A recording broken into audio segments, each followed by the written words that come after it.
Eu vou conversar agora com Márcio Antônio Ribeiro. O Márcio, ele é economista, é diretor da faculdade FAC+. E nós vamos falar sobre um tema interessante, nós vamos falar sobre mercado de grãos, vamos falar sobre demanda mundial de soja, de milho e de arroz. Márcio, tudo bem? Tudo bem, Toninho. Ô Márcio, nós conversávamos agora nos bastidores uma preocupação muito grande que nós temos em relação à China. A China está comprando tudo, está comprando até o urubu voando.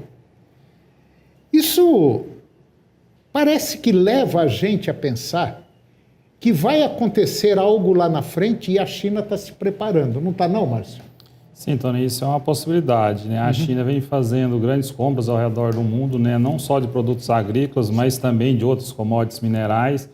Um apetite bem acima do que a gente via aí no período, né, antes da pandemia. Então, isso acende uma luz vermelha no mercado de que se pode estar, né, projetando aí para o ano que vem. Seria uma mera estratégia aí do ponto de vista comercial, dado que o dólar, né, está bem valorizado, ou seja, eles conseguem comprar um volume maior para um menor custo em comparação à moeda chinesa, né? Mas pode, né, a dúvida que fica, a grande interrogação é se existe alguma outra perspectiva, alguma outra informação que os chineses estão detendo nesse momento, né, que a gente desconheça, que estejam levando eles a fazer, né, essa compra de praticamente quase todas as commodities a nível global. É porque, de maneira geral, é muito dinheiro que o chinês está gastando. E não é só na compra, não. A China agora teve um crescimento aí fabuloso. Enquanto todo mundo está despencando, a China está crescendo. Então parece que tem alguma coisa que vem pela frente, nós não sabemos o que é, nós somos muito pequenos para saber isso aí, mas tudo indica que alguma coisa nós teremos aí de surpresa logo em breve.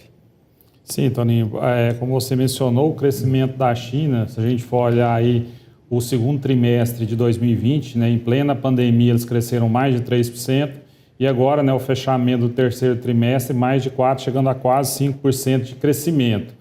Né? Então, é algo que foge daquilo que que poderia ser esperado pelo mercado a nível global. Apesar de ser um país grande, muito populoso, né, mas diante de todas as restrições que teve para a economia mesmo, de circulação no próprio país, né, ali no momento que houve a explosão da pandemia, esse crescimento ele vai contra todas as expectativas. Né? E isso, apesar de ser bom para o mercado, ou seja, vai puxar a economia mundial, a China, o seu tamanho, ela é importante para a economia mundial e esse crescimento vai ajudar, mas fica essa dúvida, né, de que se realmente está crescendo isso e como que a China pretende, né, trabalhar aí para o próximo ano, que é um risco. Se eles compram muito agora e essa demanda não se sustenta no próximo ano, aí a gente pode ocorrer um freio muito grande na economia mundial, ou seja, a China está comprando, ela precisa vender, né, ela tem o consumo interno muito grande, mas o que ela vem produzindo, né, precisa ser vendido. Aquilo que excede ao consumo interno, ela precisa colocar no mercado. E como a gente vinha falando nos bastidores hoje, boa parte dos alimentos que são consumidos no mundo, de forma direta ou indireta, depende da soja e depende também do milho. Qualquer pisadinha no freio que o chinês der, vai capotar muita gente. Bom, Márcio, vamos falar agora sobre demanda mundial. Vamos começar pelo arroz. Como é que está a situação do arroz?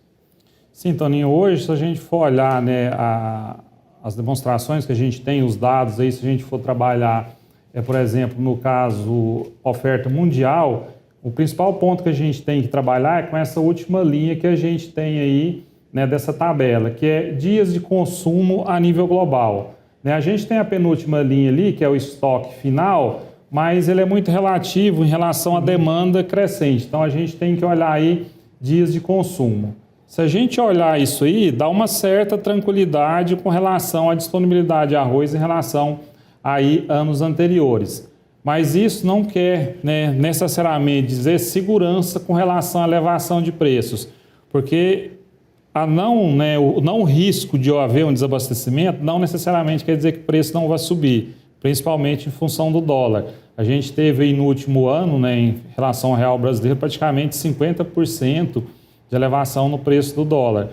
E a gente tem uma grande demanda de importação, ou seja, mesmo que não vá faltar arroz, não quer dizer que o preço dele não vá subir como a gente viu subindo aí nos últimos meses e que ainda pode estar sujeita a algumas, né, outras elevações aí ao longo dos próximos meses. E é bom lembrar que o arroz e feijão são dois produtos que formam um casamento perfeito para a alimentação básica da população brasileira.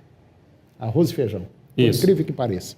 É o casamento perfeito e é o que segura as pontas da maioria da população do nosso país, que está vivendo momentos não muito bons, principalmente em relação à economia, a dinheiro e também à área social, que é o desemprego, que não está muito pequeno aqui no nosso país, né, Ô? Isso também é uma grande preocupação para o próximo ano, porque a gente não sabe de que forma o governo vai ou não manter aí os benefícios sociais que foram colocados durante esse período, né? Isso pode comprometer seriamente a renda no próximo ano. É verdade. Soja, como é que está a soja no Brasil? Soja tem sido, né, o grande carro das exportações brasileiras, o carro-chefe, né?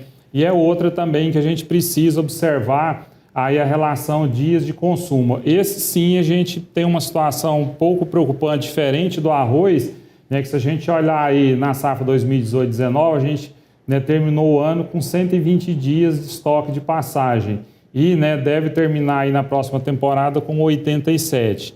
Então, nesse caso, a gente tem, né, tanto o cenário do dólar, que puxa o preço para cima, e também já é uma sinalização de uma disponibilidade que pode gerar risco e puxar, né, os preços ainda, né, bem acima daquilo que vinha ocorrendo nos anos anteriores. Só como curiosidade, nós devemos fechar esse ano com o estoque nacional, o estoque brasileiro de soja, por volta aí de 90 a 100 dias só de consumo, né? Justamente. E que é muito pouco. Então, isso vai obrigar as indústrias que trabalham com soja a importar esse produto. Já tem muita gente importando soja aqui no Brasil. E olha que a gente é o maior produtor de soja do mundo. Mas o dólar alto favorece a nossa exportação. É preciso pensar lá na frente, no ano que vem. Esse dólar, na minha visão, ele vai continuar acima de 5, não vai cair, e vai permanecer talvez aí entre 5,15, 5,20, nessa faixa mais ou menos, né? Sim, Toninho, eu creio aí que vai ser bem próximo aí na faixa dos 5,50, né? Dificilmente ele vai... a gente já pode considerar que abaixo de 5 praticamente impossível. Não, né? É impossível. E agora, para finalizar, milho no Brasil, como é que está? O milho, Toninho, também é outra commodity que a gente tem que observar, né, ela a nível mundial, apesar de, né, em um nível inferior ao que ocorreu com a soja, mas a gente vê que o nível dos estoques também, a quantidade de dias, né, que esse estoque de passagem é suficiente, também vem caindo, né? Chegou aí em 2018 na faixa de 113 dias e hoje em 94. Mas o importante é que isso mostra que cada vez mais, né, a gente tem dependência, né, de uma boa produção de todas as commodities a nível mundial. E no caso do milho, especificamente, que o Brasil é, né, o terceiro maior produtor e é um grande exportador, a gente tem a questão que é a segunda safra, né, que ela é sempre um risco climático muito grande. Verdade. Vamos torcer para tudo dar certo, né, Márcio? Tem que ser, Toninho. Márcio, mais uma vez, muito obrigado pela sua presença aqui no nosso programa. Muito obrigado mesmo. E você que é produtor, fique alerta no mercado, porque está muito difícil de prever o que vai acontecer. Obrigado, Márcio. Estamos à disposição, Toninho. Eu agradeço. E o programa de hoje chegou ao fim. E eu termino com a seguinte frase: ninguém descobre novas terras sem consentir em perder de vista a costa por um longo tempo. Um grande abraço, muito obrigado pela sua companhia, que Deus os abençoe e até o próximo programa.